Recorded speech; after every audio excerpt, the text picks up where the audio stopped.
Hello and welcome to the daily newspaper analysis. Today we shall be discussing the newspaper of the 1st of March. So coming to the first article, United by a Common Purpose. Now this is a very important issue. The context is with regards to the section 24 of the Land Acquisition, Rehabilitation and Resettlement Act of 2013.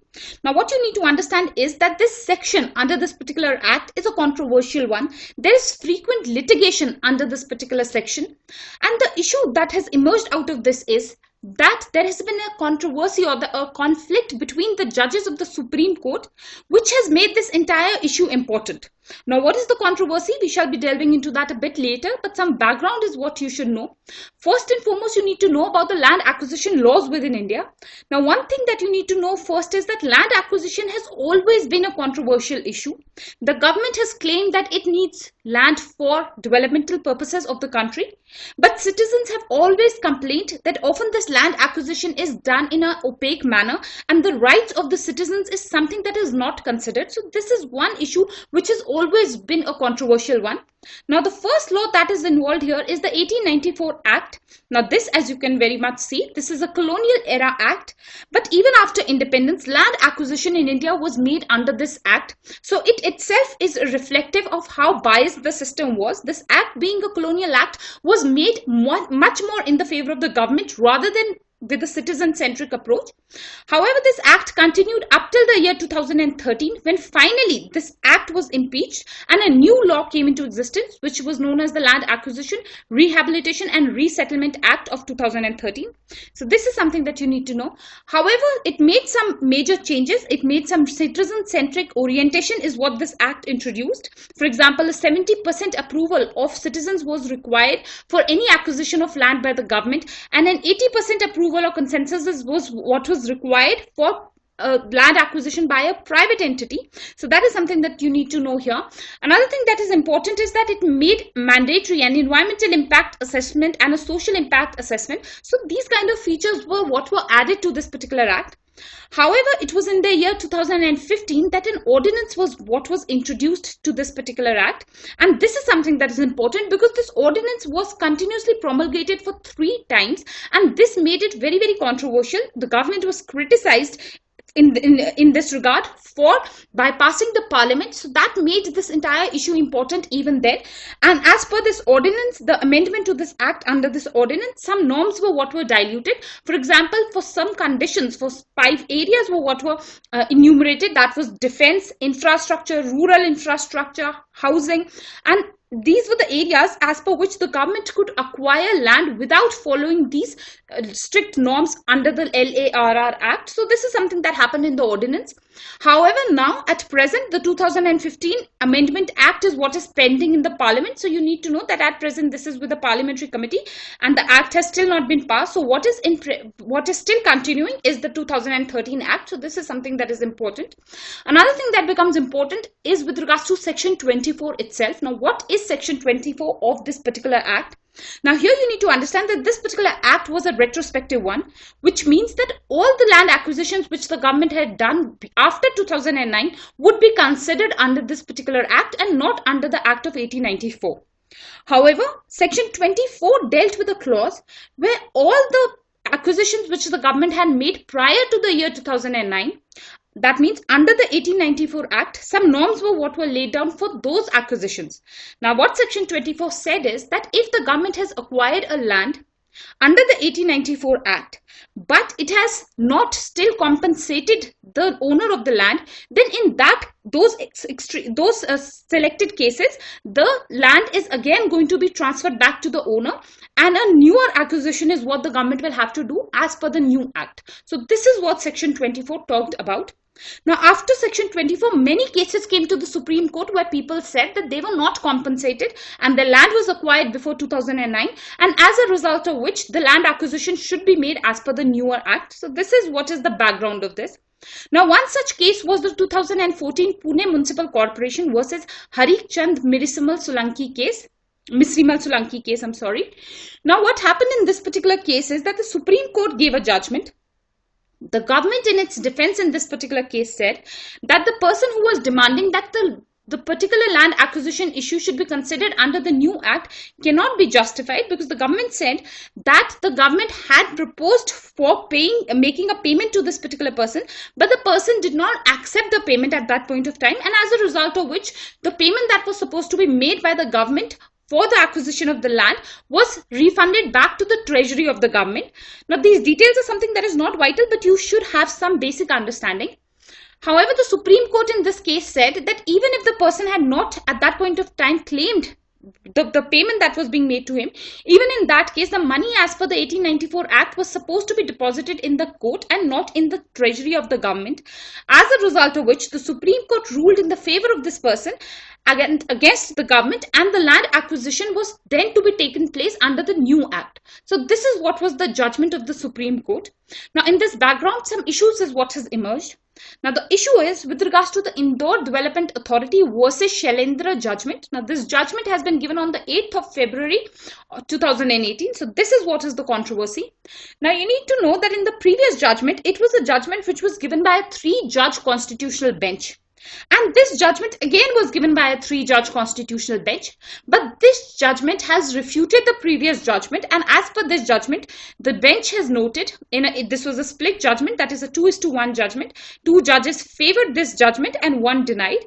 Now, as per this judgment, the judges have said that even if the money that the government had paid to that person, which the person did not claim, was refunded back to the treasury and not deposited in the court itself, even in that case, the deal stands valid and the land acquisition under the 1894 Act is going to be acceptable. So this is a stark moving away from the previous judgment of the Supreme Court, and this is the conflict which has emerged, that a newer bench, that is a newer 3-judge bench, has denied the judgment of the previous 3 judgments. That is the entire controversy. Now, what you need to understand here with regards to the second issue is that of a moral obligation of the court. Now, you need to understand that the moral obligation of the Supreme Court is that it is a guardian of the fundamental rights of the citizen. So, the judgments of the court have to be somehow more in the favor of the citizen rather than protecting the state. The court has to be bothered about protecting the rights of the citizen. And it is from this view that the previous judgment had upheld the right of the citizen vis-a-vis the state. Now, it is this judgment which is being criticized for defeating the moral obligation of the court. So that is the issue here. Another issue is with regards to the disregard for previous judgment. Now, as I mentioned, the previous judgment was also by a constitutional bench, and the bench was also a 3-judge bench. So how can it happen that another constitutional bench is not agreeing with the constitutional with the judgment of a previous bench? So that is one issue which has emerged, which is vital for us here. And this is also taking place in the backdrop of the recent press conference which the judges have held. So what is being seen is a disintegration within judiciary, and that is what is a cause of concern here. Another thing is with regards to an importance of consistency. Now, here you need to understand that law is a very sensitive issue. Law is something that is a very objective aspect rather than a subjective thing. So, there is some degree of consistency which is required in law. If one bench is going to give one judgment and another bench is going to give another judgment, then the citizens are the ones who are going to get impacted, because the citizens will not get a clarity as to what is the rule of law. So it is in that light that consistency should have been maintained. And that is something that becomes important. Now, what you need to understand here is that even if this previous judgment by the 3-judge bench was wrong and the newer bench did not agree with this judgment, in that case, what this bench was supposed to do was that it was supposed to take the matter to the Chief Justice, and he was supposed to form another bench comprising of more number of judges rather than cancelling the previous judgment. This is something that is out of precedence, and that is the entire controversy here. Another thing which you need to understand is with regards to a single judiciary. Now, here what is important is that despite the fact that India has adopted a federal system of government, the judiciary is somehow a single judiciary. For example, it is the Supreme Court, then there are the high courts in different states, and below them are the district courts. Now, it is not that a decision of one high court will be different from the other high court. It cannot happen like that. A decision of the high court in a particular state, for example, in Madhya Pradesh, is something that can even be quoted in the High Court of Kerala. And if Supreme Court is giving a decision, then in that case, all the high courts of the country are bound by that particular decision. And this is something that becomes vital.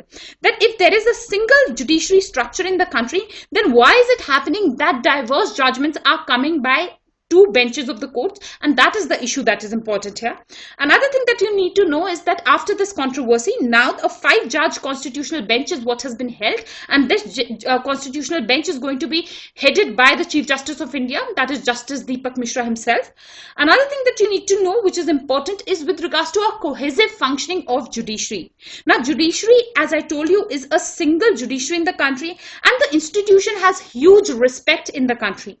And as a result of which, what becomes important is that the judiciary acts as a cohesive body rather than such kind of split judgments. This is one issue which is emerging with regards to judiciary. Some faith of the citizens is something that is indeed shaken because the judges are not acting collectively, they are acting in difference with each other. So that is one issue which is emerging.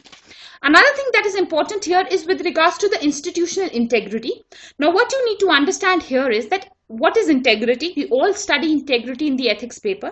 Integrity is a collection, is a collective value system, which means that this value system cannot be broken. It is an integrated value system. So when it is taken in the context of an institutional integrity, it means that what is the integrated value system of a particular institution, and in this case the institution is the judiciary. So definitely the judiciary has some values. For example, it has a value where the respect for rule of precedence is something that is important, which means that if one judgment is given by one court, then that is going to be respected by all the other courts. So that is one common value system which all of the courts in India are following. Another thing is that there is an obligation for all the judges to speak in unison. That is one value which judiciary upholds. Another thing is that the judiciary is integrated in functioning for the common good of the people. So these are some institutional values of judiciary, and it is these values which are in threat at present, which is being time and again reflected in the various controversies which are coming with regards to judiciary. So that is something that is important with regards to the institutional integrity issue. Now, this entire controversy, this issue is very, very important. I have time and again mentioned judiciary has become very important for this particular year. So that is the relevance of this issue. Now, coming to the next article, having the syllabus and squaring knowledge. Now, the context here is that recently the HRD minister, Mr. Prakash Javadkar, he has in a recent statement has said that there is a need to halve the syllabus of the schools for ensuring that students lead a stress-free life and are more happy. So this is what is the context here, and the editorial is a good analysis of this particular opinion. Now the issues which are discussed are first and foremost with regards to extracurricular activities. Now the minister here has said that if the syllabus is going to be halved, then students will get time to pursue some extracurricular activities, which is a major concern for India. You should know that even in sports, India is time and again churning the fact that why is it that India is unable to win medals, or for that matter not many sportsmen are rising in the country. So definitely in that context, this issue of extracurricular activities is what becomes important. Here you need to understand that it is not that if you reduce the syllabus to half, that extracurricular activities will suddenly be encouraged. For encouraging extracurricular activities, what is required is an environment is what is required. At present, neither the schools nor the parents welcome extra involvement of students in these activities, and that is a cause of concern. There is not a sports culture within this society. If a student wants to be a sportsman, then he is not very much encouraged by his family, and that is what hampers the spread of extracurricular activities. So the focus should be on correcting those ills rather than coming up with ideas like halving of the school syllabus. So that is the analysis which is important here. Another thing you need to understand is with regard to the detention and examination system. Now here, as we all know, that in the previous government, the system of detention and examination was done away with, and now the minister has said that this system will be reintroduced. Now, what is important with regards to the removal as well as the reintroduction of the system is that this is not something that is a political matter. This is a matter of the education system in the country and the future of the children. So what these particular decisions is what should be taken by experts rather than a political issue.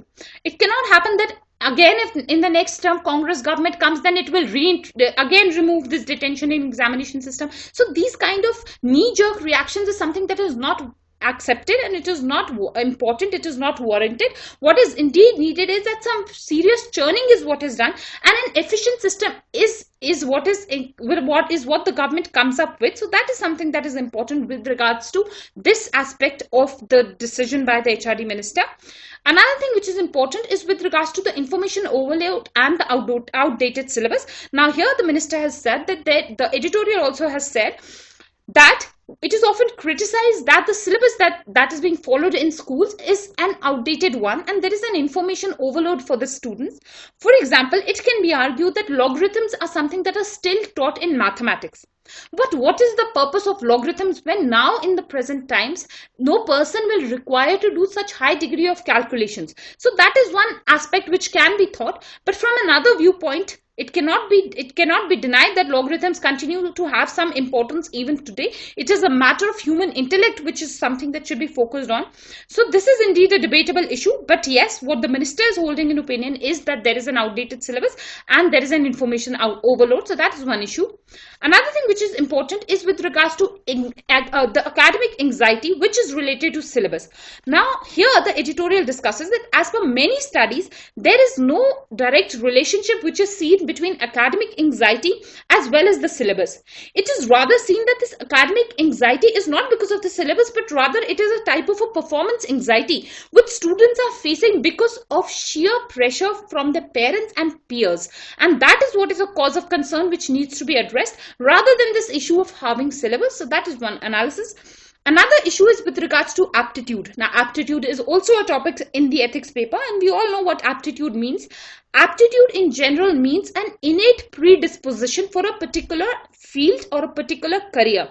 For example, a person might have an innate, inborn aptitude for singing, or for that matter, a person might have an inborn aptitude for science. So it is this aptitude is what should be focused on, and this is the missing link in the education system in India. What is focused on is what is prevalent in our society. For example, if doctor's profession is something that is remunerative, then all people are encouraged, all students are encouraged to become doctors, or for that matter, engineers. So this is one culture which should be stopped within the country. A focus should be made on the aptitude of the child, and an orientation in that direction is what should be insisted rather than such kind of issues of having the syllabus which is not going to have much impact. So that is one analysis here. Another thing is with regards to the new discoveries and developments which are happening. Now the editorial discusses that we all know that new discoveries and developments are taking place at an unprecedented pace at present. So how is it that we can deny the students to study these new discoveries and development? And if these new discoveries and developments will be taught in schools, then how can the syllabus be reduced? For example, climate change is something that was not taught in the past. There could be many of us who have not studied climate change in our school, but today climate change is an important topic right from junior school itself. So it is a new discovery, it is a new development. So as a result of which it is included in the studies now. So that is one analysis which has been given. Another thing is with regards to the technical difficulties which might emerge in halving the syllabus. Now, how will you halve the syllabus? For example, will you reduce some particular subjects? If that is done, then experts might argue that how can we discriminate against subject? For example, if we deny that students should not be taught history, then how is it justified that why students shouldn't be taught history? So those are some technical difficulties which might emerge in deciding as to what should be deleted and what should be kept in the syllabus of the schools. So that is one issue that has been analyzed. Another thing is with regards to an exam-oriented learning. Now the author here says that the problem with the Indian education system is that it is not a problem that there is a syllabus that is to be studied. The issue is that this syllabus is very exam-oriented, and the exam orientation is also a cramming orientation. There is a rote learning in the system, and it is this aspect which needs to be corrected. So that is something that has been analyzed here. Another thing which has been analyzed is the issue of lack of creativity within the Indian students. Now, in this regard, what you need to know is that the Apple co-founder Steve Wozniak, his statement is what has been given, where he said that Indians are extremely hardworking, they are extremely ambitious, and they are desirous for a great life. But the issue with Indians is that they are lacking creativity. And isn't this something that even the government is saying? The problem with India time and again has been said that India is lacking innovation.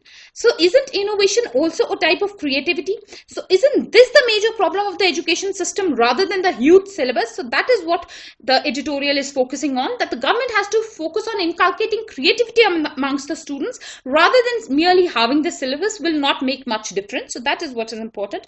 Another very important analysis is with regards to memorizing as a vestigial skill. Now, there might be a time when memory was considered as a great skill. For example, a person who could remember a large number of phone numbers in the past was somehow looked as a very intelligent person. But this is not a skill that is welcomed in today's time, because this is the time of technology. And in this time, memory is something that a human being doesn't need to bother about. He has a lot of technological advancements which can take care of the memory aspect. But what is important in the present time is the application aspect, which should be inculcated in the students. Students should be encouraged to look at the real world problems and find innovative solutions to those. They should be made able to develop an ability, to develop a faculty of critique and to create as well as innovate. So these are the ideas which need to be inculcated in the students rather than rote learning, which still the Indian education system is following. So that is something that has been analyzed here. Indeed, this question can be asked because this is something that has come from the ministry itself. So that is something that is important. Also, in any case, this is going to be important with regards to the education system in India. So that is the relevance. Now coming to the next article, an ode to a dying language. Now this is an important article, a very de novo article for that matter. So that is the relevance. Now the context is with regards to the UNESCO Atlas of World Languages in Danger. Now, as per this atlas, it has noted that 230 languages have become extinct since 1950 in the entire world. So that is something that becomes important. That is the context here. Now, as per the figures, what the editorial discusses is that within every 14 days, almost one language is somehow dying. So that is the ratio which has been given. Another thing is that India is a country which has a huge diversity of languages. For example, in India, there are 780 languages is what the editorial talks about. So if this is the diversity of languages in India, then this issue of dying languages is something that becomes important for India also. So that is what is the entire context and background. Now coming to the issues which have been discussed, the first issue is with regards to the impact of the death of a particular language. Now here the editorial discusses that if a language dies, then it is not merely a death of a language. Rather, it becomes akin to a death of a culture. That is the death of a way of life.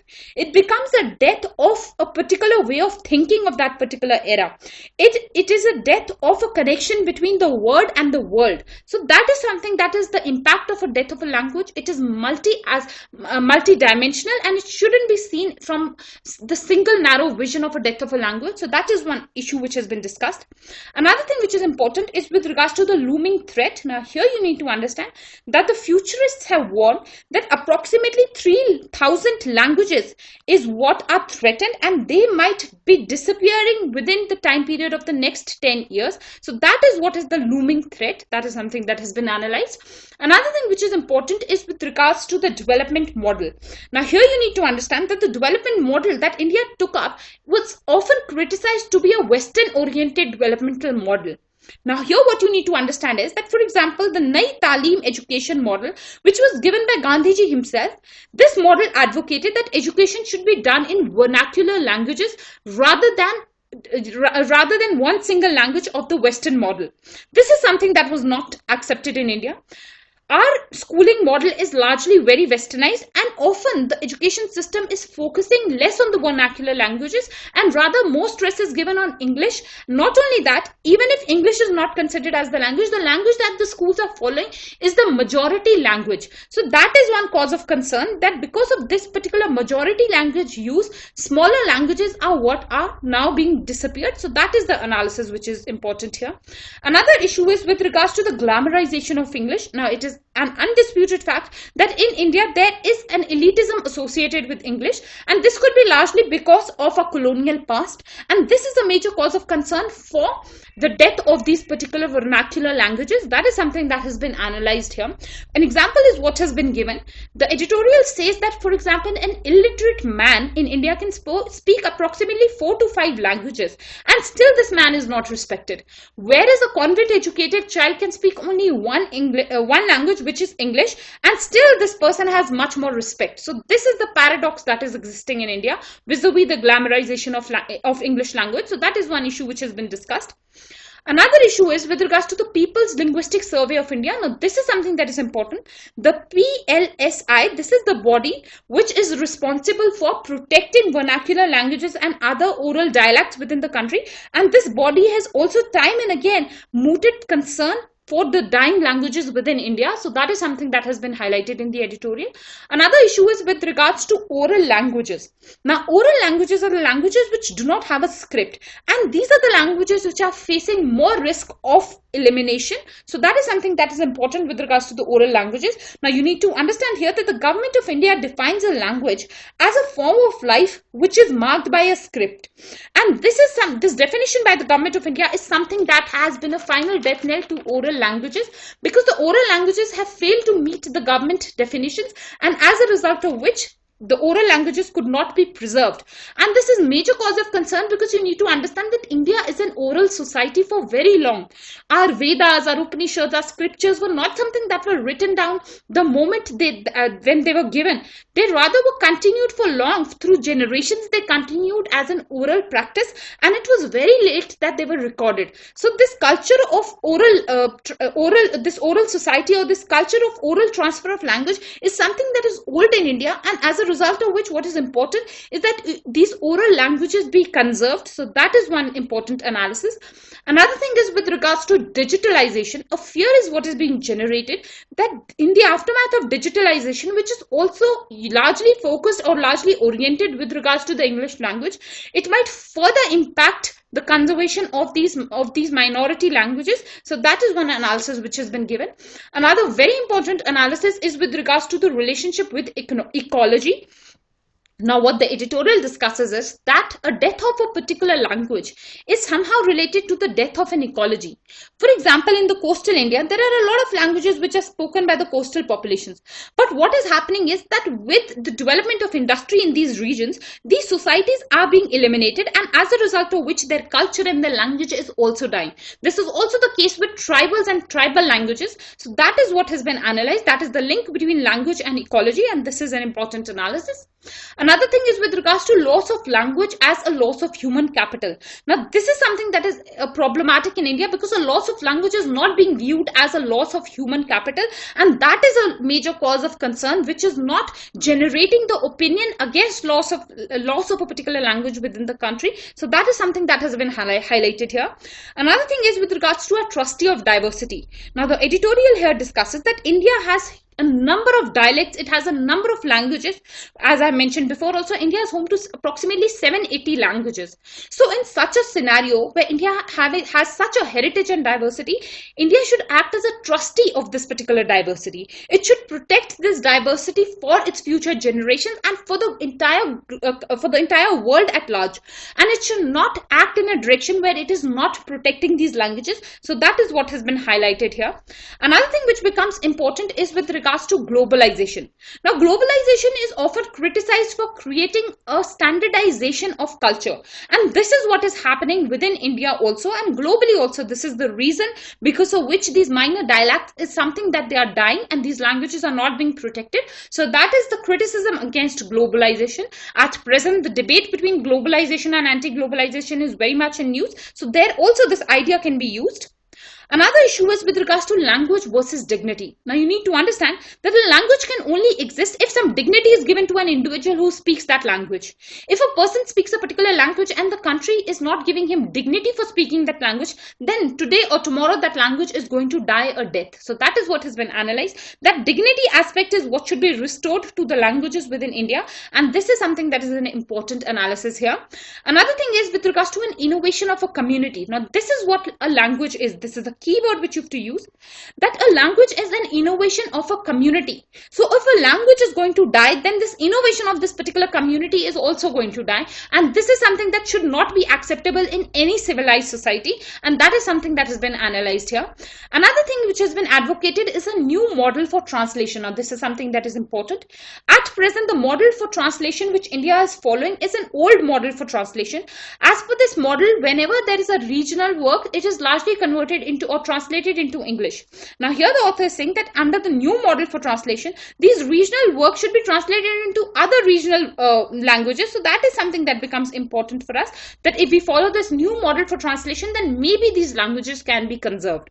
So that is the entire discussion with regards to this editorial. The issue is going to be important from General Studies paper 1 point of view, and otherwise also it is in general important. With regards to globalization also it can be used. So that is the relevance here.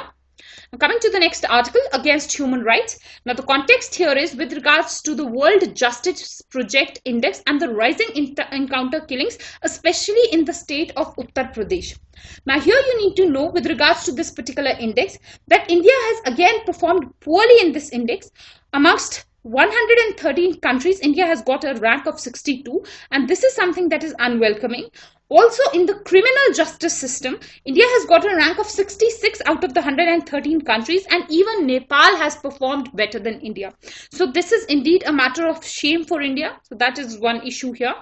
Now, coming to the issues which are important with and which have been discussed in this particular article are, first and foremost, a comparison is what has been made between rule of law and rule by law. Now, rule of law is the fundamental principle of governance and constitution within India. It is somehow an antithesis to arbitrariness, and it is this in which the spirit of the constitution lies. And this is something that was envisaged by the forefathers of the country. But at present, this is something that is not being followed, and rather a rule by law is what is being followed, where the state is all powerful and the state is going to the extreme of abusing the power that it has in the form of encounter killings. So that is one analysis which has been given. Another thing which has been analyzed is with regards to some legislations. Now, these legislations are the legislations which are passed by some state governments. For example, the Uttar Pradesh government has come up with a control of organized crime within the state of Uttar Pradesh. This is a bill that is still there in the Legislative Assembly of Uttar Pradesh, and this bill is largely on lines with the Maharashtra, the same act in Maharashtra, that is the Maharashtra Control of Organized Crime Act. So this is something that becomes important, that these laws that these state governments are passing are giving these state governments excess power, and this is one questionable issue in a democratic country like India. So that is something that has been analyzed. Another thing is with regards to sympathy for criminals. Now, often the state is going on for encounter killings, and it is saying that there should be no sympathy for criminals. Now, this is one idea which cannot be welcomed in a civilized society. For example, every person, including even the worst criminal, is entitled to a basic human rights and some due process of law. This is what is even mooted in our constitution itself. This is the idea which the father of the nation, Gandhiji, has also proposed. So how is it that the governments are saying that there is no sympathy for criminals? This is an unacceptable opinion. So this is something that has been analyzed in the editorial. Another thing that you need to know is that some other examples is what has been given. That is, it is not only in Uttar Pradesh that these killings are on a rise. It is also that other states also have shown excesses of power. For example, during 1980s and 90s in Punjab, such kind of encounters was what was seen. Also, a case of Manipur has been analyzed here, that there were approximately 1500 extrajudicial killings which took place in Manipur. The Sohrabuddin encounter case is another case of extrajudicial killing. So time and again what is seen is that the state governments are over exercising their power and they're abusing the power. So this is a major cause of concern. Another thing is with regards to the state's justification. Now, time and again, it is being seen that after these excesses by the states are giving some justification where they are saying that they are working in extreme conditions and it is an emergency measure because of which the states have to kill these criminals. But even the court in this regard has noted for that matter, that it is one thing for a state machinery to kill a criminal in self-defense, and it is another thing for the state machinery to kill a criminal in retaliation. Whereas it can be justified when a killing is done for self-defense, it cannot be justified when it is done for retaliation, because this is not the job of the administration. This is the job of the judiciary, and this is something that becomes important here. Some humaneness to the civil service is something that is important. For the police is something that is important. For the law enforcement agencies is what is important, and that cannot be flouted. So that is one analysis. Another thing which becomes very important is with regards to the Salva Judum issue. Now, the Salva Judum was a militia which was created, which was sponsored by the state government to counter the problem of Naxalism. Now, what became important in the Salva Judum issue also is that the Supreme Court had declared the Salva Judum as unconstitutional. Here also the Supreme Court had said that the state governments cannot go outside the four corners of the constitution, and what is not valid as per the constitution cannot be justified. This is also important from the means and end debate. Now, it might be right that the criminals indeed warrant some degree of punishment, but the means for giving that punishment cannot be justified if it is not based on rule of law. So this means end debate is something that becomes important here. Another thing which has been important here is with regards to the National Human Rights Commission. Now, the National Human Rights Commission is failing to keep a check on such kind of extrajudicial killings. This is largely because the NHRC is called as a toothless tiger. Now, here you need to understand with regards to the NHRC that it can only recommend the measures that should be taken against the state, but it cannot directly give a punishment to a particular state, and as a result of which the NHRC is being rendered toothless. So that is one analysis. Also, the NHRC can only act if a complaint is made within a time period of 1 year. If the time period is beyond 1 year, then it cannot intervene. So this is another limitation to the NHRC which is important here. So that is the entire analysis of this issue. The topic is going to be important from the social issues point of view. So that is the relevance. Now, coming to the next article, e-way bill redux. Now, basically this is not a very important article. Something that you need to know about the e-way bill. I've kept it very brief because in the past we have discussed e-way bill. Now, the e-way bill is a bill that is going to be generated if a purchase is what is made above rupees 50,000. So that is something that you need to know. And if this purchase is to move beyond a distance of 10 km, or for that matter, it has to travel an interstate between two states, then this e-way bill is what is to be generated. This e-way bill is going to generate an e-way number, and this number will be given to the buyer. This number will be the same for the seller as well as the transporter of the goods. This will ensure that the purchase that has been made is registered with the Goods and Services Tax Network, and that is what is the importance of the e-way bill. This is going to result in increase in the revenues of the government. It is going to prevent tax evasion. So that is what is important. Now, why this particular editorial has been given is that this e-way bill was supposed to be starting from the 1st of February, but because of an infrastructure breakdown, especially the IT infrastructure, which could not be established, because of that, this particular bill couldn't come from the 1st of February, and now it is being envisaged that it shall be coming from April. So that is what has been discussed in this editorial. You need not go into much details. The only importance for us is with regards to these norms of the e-way bill. So that is the relevance of this particular article. Now, based on today's discussions, please try and attempt these questions within a word limit of 150 words. So with this, we finish today's discussion. I thank you all for watching, and I hope to see you tomorrow.